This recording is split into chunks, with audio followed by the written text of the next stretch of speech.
Langsung saja saya rasakan ada jubah iman yang saya bisa bagikan.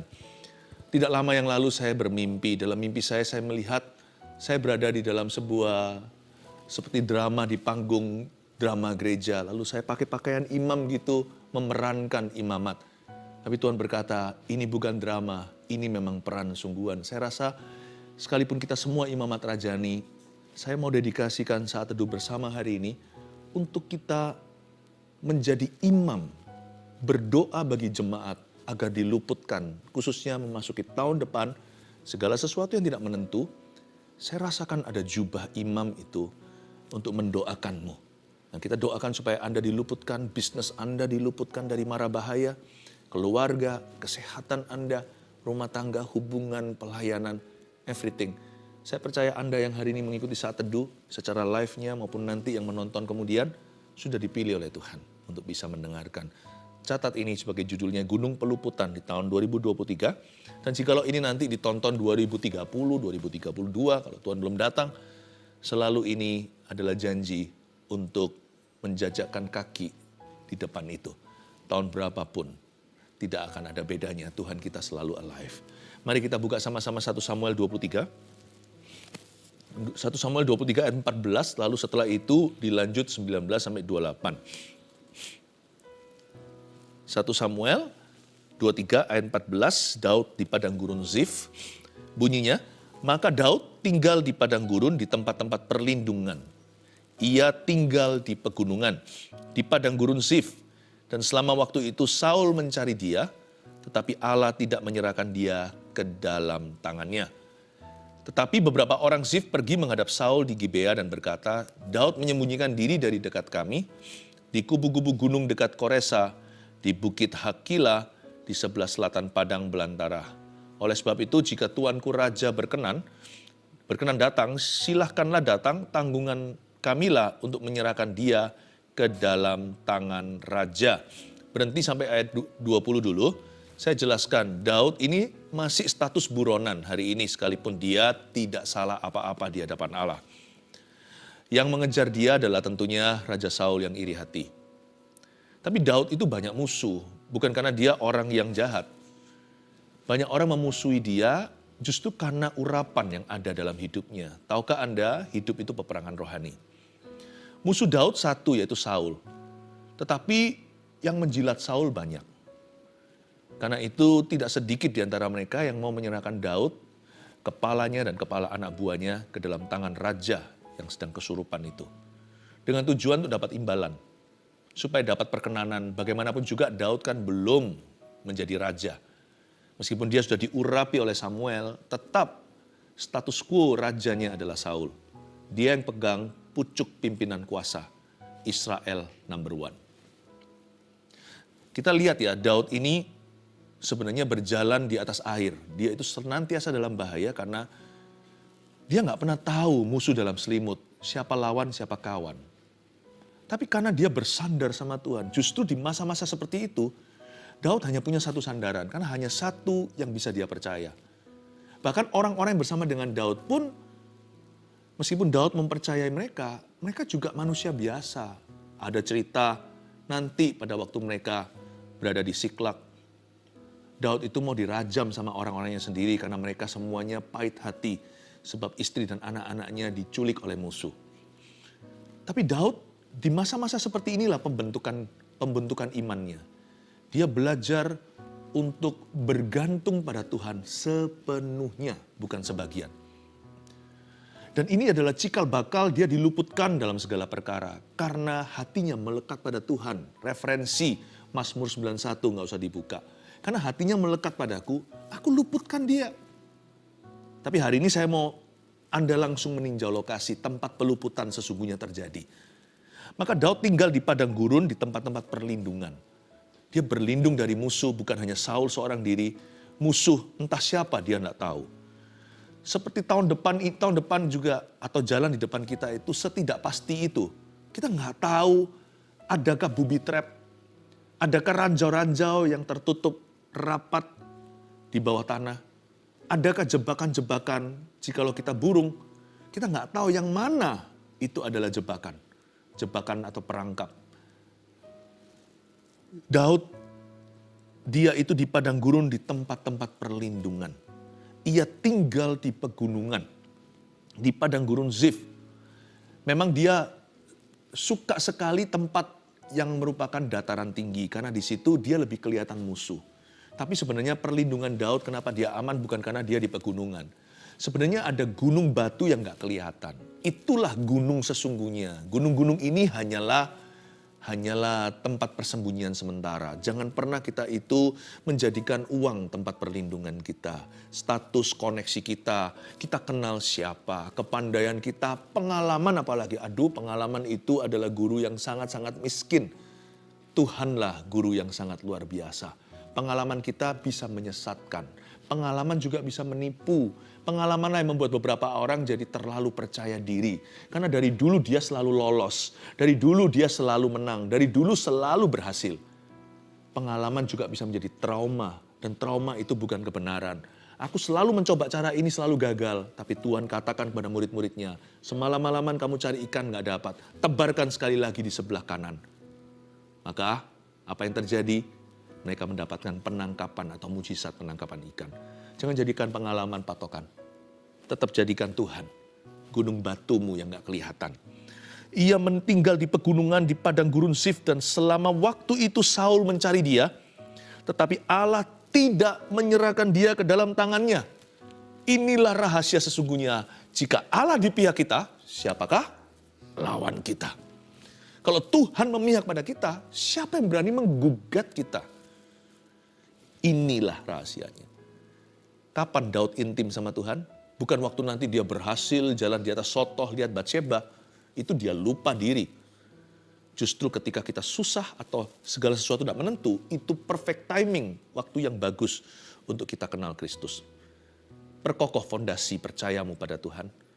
Belajar untuk totally dependent on Him. Untuk berserah dan berserah penuh. Dan saat-saat itulah dia belajar untuk bergantung pada Allahnya. Tetapi Allah tidak menyerahkan dia ke dalam tangannya. Ini kunci. Gunung-gunung fisik itu atau gunung-gunung jasmani nggak bisa menyembunyikan dia forever. Selama-lamanya dari Saul. Cepat lambat pasti ketangkap. Kalau bukan karena Tuhan yang membangun rumah, sia-sialah orang membangunnya. Kalau bukan Tuhan yang menjaga kota, sia-sialah mereka menjaganya. Lembur-lembur sampai pagi. Sepandai-pandai tupai terbang, sekali-kali dia akan jatuh pula.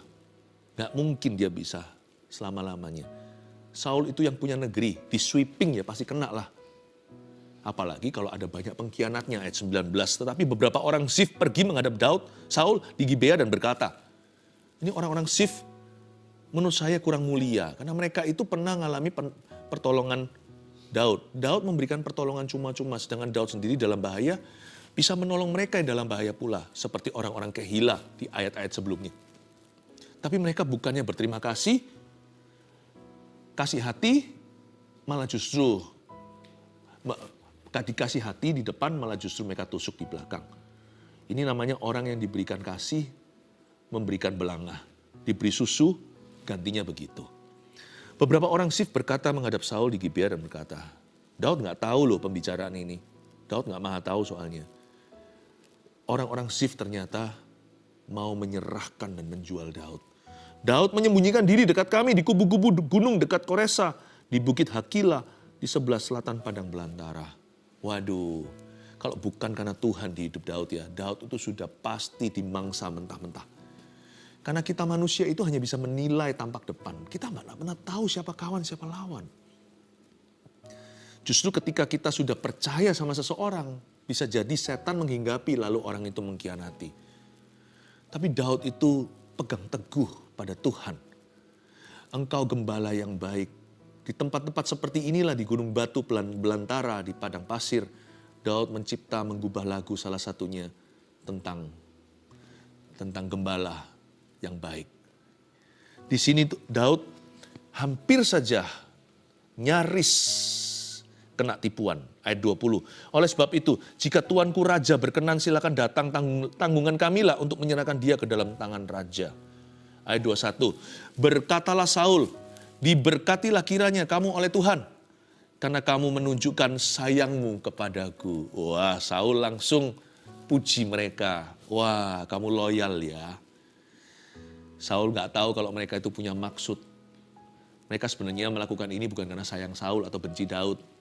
Ya, ini memang hanyalah orang yang punya tujuan pribadi, punya agenda sendiri. Orang-orang ini tidak loyal ke siapa-siapa. Mereka itu mau dapat keuntungan, gitulah. Berkatalah Saul, diberkatilah kiranya kamu oleh Tuhan. Menurut saya, ini adalah wishful thinking. Dia pakai nama Tuhan sembarangan. Saul asal bunyi Asbun ini, dia berkata, God bless you my son. Diberkatilah kiranya kamu sekalian. Siapa bilang? Siapa bilang Tuhan memberkati mereka? Membingungkan kadang-kadang. Ada orang yang menganiaya Anda nanti, mengira mereka melakukan sesuatu untuk Tuhan. Akan ada orang-orang yang berbuat jahat kepadamu, mengira bahwa mereka sedang melakukan sesuatu yang berkenan kepada Tuhan. Mereka kira mereka melakukan ini sebagai sebuah favor. Mereka lakukan ini sebagai pengabdian atau sebagai worship mereka akan Tuhan. Baiklah pergi, ayat 3:22. Carilah kepastian lagi. Berusahalah mengetahui di mana ia berada dan siapa yang telah melihat dia ke sana. Sebab telah dikatakan orang kepadaku bahwa ia sangat cerdik. Kita semua tahu rahasianya Daud selalu luput adalah karena Tuhan meluputkan.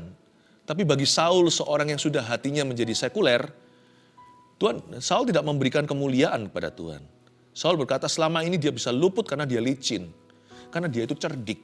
Saul gagal melihat bahwa Tuhan yang melawan Saul. Saul gagal melihat bahwa Tuhan berpihak kepada Daud yang Saul sedang kejar-kejar. Bisa aja Saul ini satu sisi rohani, kalau ada orang menunjukkan loyalitas kepadanya, jikalau orang mau menjadi mitra kejahatannya, dia berkata God bless you GBU. Tapi waktu Tuhan bekerja di depan mata, dia sebut orang ini cerdik aja, alias hoki atau beruntung semata-mata. Lihat itu, kalau orang tidak bersandar pada Tuhan selalu salah kaprah. Jangan andalkan kepandaianmu. Saul itu pandai loh ya. Tinggi lagi, satu kepala lebih tinggi. Punya pengalaman perang ini sudah belasan tahun jadi raja. Saul juga punya Kopassus, tentara khusus. Orang-orang yang terlatih, orang-orang profesional. Don't believe in statistic. Trust me. You can study statistics, pelajari statistik, survei benar. Tapi percayamu hanya berikan pada Tuhan. Karena Tuhan berfirman, kejadian. Kalau Tuhan tidak berfirman, sia-sialah semua yang kau pegangi itu. Berusahalah mengetahui segala tempat bersembunyiannya. Kemudian datanglah kembali kepadaku dengan kabar yang pasti dan aku akan pergi bersama dengan kamu. Sesungguhnya jika ia ada di dalam negeri, maka aku akan meneliti dia di antara segala ribuan orang Yehuda. Inilah kedagingan ayat 23. Saul memulai dengan sebuah pesan, berusahalah mengetahui semua tempat persembunyiannya. Survei seluruh sebisanya. Lalu habis itu dia berkata, nanti kalau kamu sudah beritahu aku, jika ia ada dalam negeri, aku akan teliti dia di antara segala ribuan orang Yehuda. Inilah orang yang menaruh percaya pada kemampuannya sendiri atau kekuatannya. Nanti akan berakhir kecele. Karena hidup ini selalu dipenuhi dengan faktor X yang tidak menentu dan tidak terduga. Di dalam X itulah, X factor itulah, Tuhan memutarbalikkan. Lalu berkemaslah mereka pergi ke Zif. Wah, sudah ringkes-ringkes barang. Mendahului Saul. Daud dan orang-orangnya ada di padang gurun Maon. Di dataran di sebelah selatan, padang belantara. Ketika Saul dengan orang-orangnya pergi mencari Daud, diberitahukanlah hal itu kepada Daud, lalu pergilah ia ke gunung batu dan tinggal di padang gurun Maon. Saul mendengar hal itu, lalu mengejar Daud di padang gurun Maon. Akhirnya Saul berangkat pula dan mulai ke arah Daud dia pergi, dan Daud seharusnya terjebak di dalam kota berkubu. Lalu ia pergi ke gunung batu. Daud itu bisa tahu Saul sedang ke arah dirinya. Pertanyaan saya 25, siapa yang beritahu Daud? Mungkinkah dia dengar suara Tuhan? Sangat memungkinkan karena Daud itu selalu mengejar hati Allah dulu. Atau mungkin juga ada rahasia intel yang dibocorkan. Mungkin Daud memang pasang orang-orang tertentu untuk cari informasi. Pokoknya ya, lewat cara alami atau supra alamiah, orang-orang yang dibela oleh Tuhan tidak akan telat selangkah. Itulah salah satu wujud peluputan. Boleh dikatakan hoki atau itu sebuah keberuntungan, atau memang sebuah kesengajaan, orang yang diluputkan Tuhan itu selalu one step ahead. Baik dia sadari atau tidak, sekali lagi itu kesengajaan maka dia sadari. Kalau itu keberuntungan, dia tidak menyadarinya. Setelah lewat bahaya berkata, wow, you know what just happened? Tahu nggak apa yang baru terjadi? Nggak nyangka karena ini tidak kita rencanakan. Tapi Tuhan luputkan. Luar biasa loh, orang yang tidak bersandar pada kekuatan. Padahal Saul itu bukan one step ahead. By default, dengan perencanaan, by design, Saul itu sudah merancangkan 10 langkah di depan. Jadi saya bayangkan Saul dengan kawan-kawannya, dengan ratusan pasukan khususnya, atau ribuan, semua sudah pergi itu tanpa sirene. Jadi kalau andai kata ada penangkapan, ada misi rahasia, tentara atau aparat, nggak mungkin kan pasang sirene rame-rame kalau terjadi penggerbekan, kan langsung mendadak. Saul juga menerapkan sistem atau strategi gerilya dalam hal ini. Dia nggak boleh menyentak Daud sehingga Daud lari. Dia harus tangkap dia tiba-tiba. Tapi aneh, sekalipun Saul dalam kekuatannya, dalam kebrilianan strategi perang, dengan semua intel-intelnya dan semua toolnya, segala teknologi berpihak sama dia. Semua koneksi adalah miliknya. Dia sudah tata 10 langkah, jatuh sendiri ke lubangnya. Nggak mempan. Jikalau bukan Tuhan, nggak bisa kita jaga diri seperti itu. Dan kalau bukan Tuhan yang menyerahkan ke tanganmu, Anda bisa berusaha juga nggak akan mampu. Ini luar biasa. Setiap senjata ditempa melawanmu bukan hanya tidak berhasil, Yesaya 54, tapi malah justru jadi peluru keberhasilanmu. Ini ajaib kalau menurut saya. Ini kesengajaan Tuhan, disengaja atau tidak oleh Daud. Tapi saya kagum juga Daud itu kok bisa cepat ya dapat informasi. Ayat 26, Saul berjalan dari sisi gunung sebelah sini, dan Daud dengan orang-orangnya dari sisi gunung sebelah sana. Wow, nyaris ini. Daud cepat-cepat mengelakkan Saul, tetapi Saul dengan orang-orangnya sudah hampir mengepung Daud serta orang-orangnya untuk menangkap mereka. Inilah adegan yang paling berdebar di ayat 26. Saul berjalan dari sisi gunung yang sama, di sisi sini, Daud di gunung yang sama, di sisi sana. Sama-sama di lembah. Ini gunungnya yang memisahkan mereka. Kalau mereka sama-sama begini cepat-cepatan, gimana pun juga, mana bisa menang sih, Daud paling pakai kaki. Saul ada kuda. Jadi paling tidak nanti kalau Daud sudah ada di depan, pasti terkejar. Itu bisa ketemu di ujung gunung. Disinilah clash terjadi. Ini sudah fate atau sudah takdir kayaknya. Nggak mungkin bisa Daud itu mengelak lagi. Sudah hampir mengepung Daud itu berarti nyaris sekali. Aneh ya, gunung sama tapi ada dua sisi cerita. Gunungnya sama itu. Sisi Saul ada setan. Sisi Daud ada Tuhan. Di sisi Saul digagalkan. Di sisi Daud diluputkan. Tapi nyaris. Ini berdebar sekali. Ini kalau orang yang gak suka thriller ya, nonton yang tegang. Jangan nonton yang begini. Ini bukan action, ini thriller. Ini sudah horor dekat-dekat lagi. Sudah hampir mengepung Daud dan nyaris menangkapnya. Kata sudah hampir itu nyaris. Nyaris itu definisinya apa ya? Nyaris itu ngeri-ngeri sedap ya rasanya ya. Tapi kalau nyaris itu membuat orang jadi takut. Kenapa? Kalau sesuatu itu nyaris terjadi, orang jadi jatuh hati. Jatuh hati bukan jatuh cinta, hatinya jatuh. Dia berkata, aduh, jangan pernah kita itu takut karena sesuatu nyaris terjadi. Karena dalam kamus orang percaya, nyaris itu tidak sama dengan sudah terjadi. Nyaris itu kan menurut Anda yang mengalaminya, tapi dari mata Allah itu masih jauh. Itu nggak akan terjadi karena di kamus kita nyaris itu sama dengan tidak akan terjadi. Bukan hanya belum terjadi, tidak terjadi. Nyaris itu tidak akan terjadi. Hampir rasanya. Misalkan kita diluputkan dari kecelakaan. Ya kita nggak bisa berbahagia kalau orang lain yang tertabrak.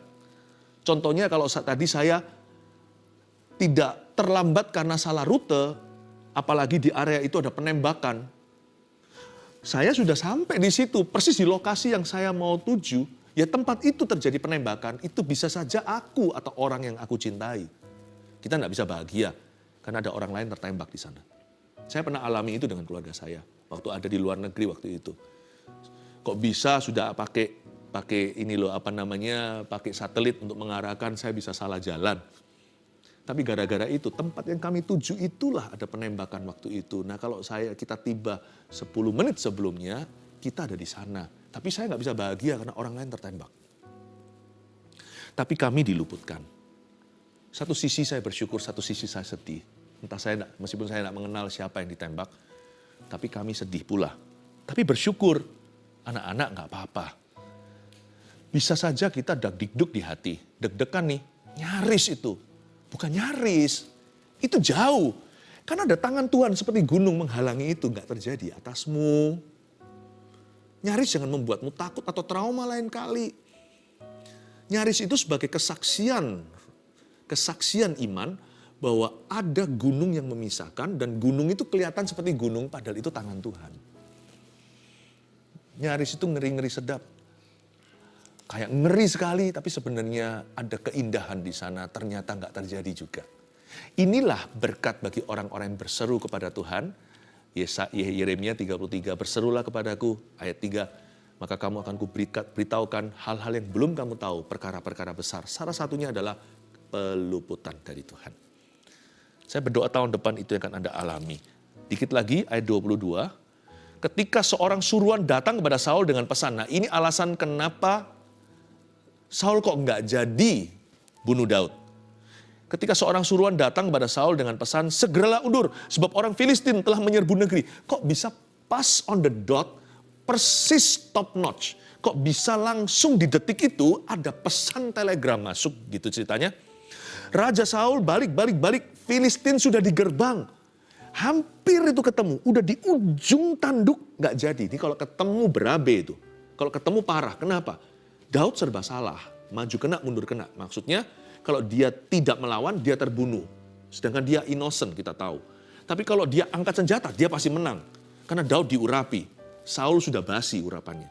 Kalau sampai begitu, berarti Daud terpaksa membunuh. Membunuh orang diurapi. Dia bisa menjadi orang yang trauma sampai mati.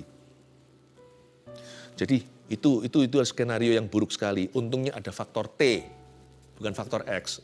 X itu untuk orang nggak percaya, namanya kebetulan. Faktor T itu faktor Tuhan dalam hidup kita.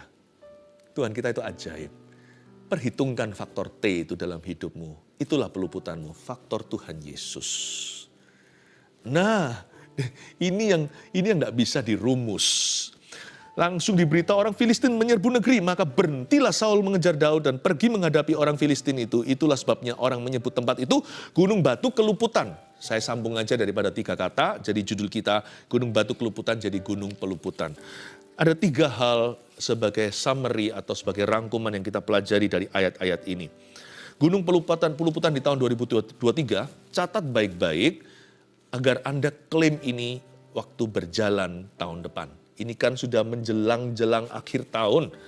Mari kita itu berdiri di atas dasar iman. Sebab manusia tidak ada yang maha kuasa atau yang maha tahu. Mari kita terima prinsip ini dan kita terapkan di dalam hati dan klaim janji. 1, ya, yang penting Allah tidak berniat menyerahkan kita ke tangan musuh kita. Itu yang utama, you see. Tahun depan mau cari apa kalau bukan pertama-tama cari Tuhan? Oh, Tuhan yang pegang kunci.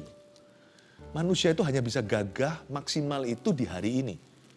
Hari depan itu selama atas masih ada langit, kita bisa tertimpa. Dan di atas ada yang maha kuasa, selama manusia masih bisa mati. Jangan sok, jangan sombong, jangan tinggi hati. Yang penting itu ya, Allah gak berniat menyerahkan kita ke tangan musuh. Kalau Allah sudah niatnya begitu, siapa yang bisa menolongmu? Tapi kalau Allah berniat menolongmu, apalagi meluputkanmu, siapakah musuhmu? Itulah saya sebut, itulah sebabnya saya katakan, building your relationship with God is your best backing. Membangun hubungan pribadimu dengan Tuhan. Hubungan pribadi dengan Allah yang hidup itu adalah backing kita. itu adalah sistem perlindungan kita, adalah sistem support sistem kita, dukungan kita yang paling besar dalam hidup ini, keluarga, hidup pribadi, dalam bisnis, pekerjaan, karir kita, studi, masa depan. You need God. I need Jesus. Kalau saya butuh Yesus tahun ini, tahun-tahun lalu saya selalu butuh dia, tahun depan apalagi. Karena tahun-tahun di belakang saya sudah berlalu, tahun depan saya nggak tahu. God, I need you. Ayo ditune ini hatinya mulai ke FM-nya Tuhan. Yang kedua, tugas kita berdoa dan bersungguh-sungguh dalam tanggung jawab kita. Tugas kita cuma ini aja. Jangan lelet, jangan lalai, jangan lengah. Jangan kita itu meremehkan. Jangan anggap enteng apa-apa. Kalau itu dalam tanggung jawabmu, besar atau kecil, berusahalah sungguh-sungguh. Dan berdoalah. Maksud saya begini, ketika Saul lagi maju itu Daud kok bisa tahu? Saya percaya di dalam alam, di dalam dunia natural, secara alami, Daud itu tanggung jawab. Dia punya watchtower, dia punya menara. Meskipun dia percaya Tuhan, pasti yang di gunung-gunung batu itu ada shift-shiftan. Saya pernah ke En-Gedi di Israel, nanti tahun depan saya akan bawa jemaat ke sana, kepingin lihat En-Gedi lagi, tempat persembunyian Daud. Di situ itu di celah-celah the rocks atau di celah-celah gunung batu, itu ada tempat untuk bisa ngintip. Kenapa dia di tempat itu? Karena dari situ bisa kelihatan plain atau kelihatan dataran rendah. Kenapa Daud pilih di situ? Kenapa dia nggak ke lembah? Dia nggak bunuh diri lah ya. Sekalipun dia percaya Tuhan, ada tanggung jawab in the natural, di dalam alam natural yang harus dia kerjakan. Dia pasang orang, dia lihat dari sana, apakah ada musuh.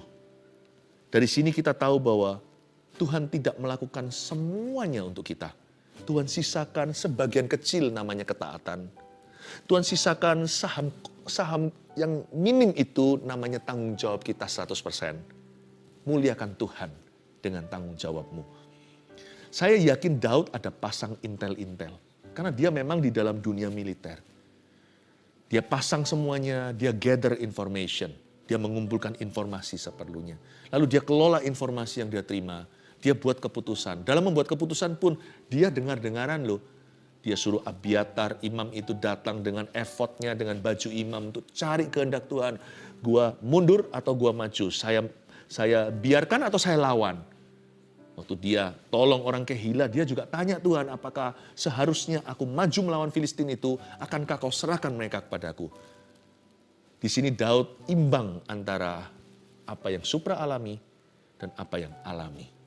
Jangan lemparkan ke Tuhan kalau itu tanggung jawabmu. Malah lakukanlah itu dalam pertolongan Tuhan. Kerjakan tanggung jawabmu di dalam Tuhan. In the natural, makanya itu saya kasih bocoran dulu. Di Gereja Mawar Sharon yang saya gembalakan, tahun depan namanya tahun menabur doa dan menuai sukacita atau the year of sowing prayer and reaping joy. Kita mesti banyak berdoa. Salah satu bentuk tanggung jawab kita di dalam alam yang natural adalah berdoa. Yang nggak natural itu jawaban doa, itu supra alamiah. Doa itu tetap tergolong alami. Karena kita bisa berdoa sekarang kan kita bisa memilih saat teduh atau kita pergi kemana. Kita bisa aja pagi hari bolong saat teduh pribadi atau kita masuk ke ruang doa kita dengan Alkitab kita atau di ruang kecil itu di sudut mana. Doa itu alami, doa itu keputusan kecilmu. Lakukan 100% untuk Tuhan, konsentrasi. Sebab tahun depan orang yang menabur doa akan menuai sukacita. Salah satu bentuk sukacita itu adalah keluputan yang Tuhan berikan. Doa supaya hati-hati. Sebab tanpa doa kita bisa 1000 hati-hati tetap akan jatuh dalam perangkap musuh. Tapi dengan doa kita hanya perlu double hati-hati. Kita perlu careful aja dan kita tanggung jawab dalam segala responsibility atau duty, segala tugas-tugas kita. Nanti lihat ya, ada perkara-perkara di luar kendali kita, di luar kuasa kita yang terjadi dan kita tahu Tuhan campur tangan, Tuhan turun tangan. Tugas kita berdoa, catat itu, jangan kurang dari ini. Dan bersungguh-sungguh dalam segala tanggung jawab kita. 3. Di atas semua, above all, ada keajaiban Tuhan yang melindungi dan meluputkan kita. Ini bukan lagi 100% usaha kita. Ini 0% usaha kita. Ini bukan 100%. 100% usaha kita itu di poin nomor 2. Berdoa dan sungguh-sungguh dalam tanggung jawab kita. Ini 0% kita. Ini murni kedaulatan Allah. The sovereign work of Christ. Inilah perbuatan Tuhan yang daulat. Tidak ada campur tangan manusia di dalamnya. Tahukah doa itu kita? Jawaban doa itu Allah. Doa itu 100% kita. Jawaban doa itu 100% dari Allah. Sebenarnya doa nggak 100% kita juga, kita ditolong Roh Kudus sepenuh-penuhnya. Sebenarnya kita itu saham kecil aja, hanya taat saja. Di atas semua ada keajaiban Tuhan yang melindungi dan meluputkan kita. Sadari ya, pada waktu nanti kita terhimpit, kecepit, Anda akan lihat setelah lewati. Wow. Anda bisa berkata, kok bisa gitu ya terjadinya? Kok bisa terjadi begitu ya? Anda akan tercengang. Dan akhirnya semua orang sekeliling Anda tidak bisa menyangkali. Semua orang mengangguk kepala dan berkata, ini Tuhan. Itu akan terjadi nanti tahun depan. Dalam bisnis pekerjaan, keluarga rumah tangga, dan segala jalan hidup Anda. 3 poin ini, berkat gunung peluputan di tahun 2023 yang 1, yang penting Allah tidak berniat menyerahkan kita ke tangan musuh kita. 2, tugas kita berdoa dan bersungguh-sungguh dalam tanggung jawab kita. 3, di atas semua ada keajaiban Tuhan yang melindungi dan meluputkan kita. Haleluya.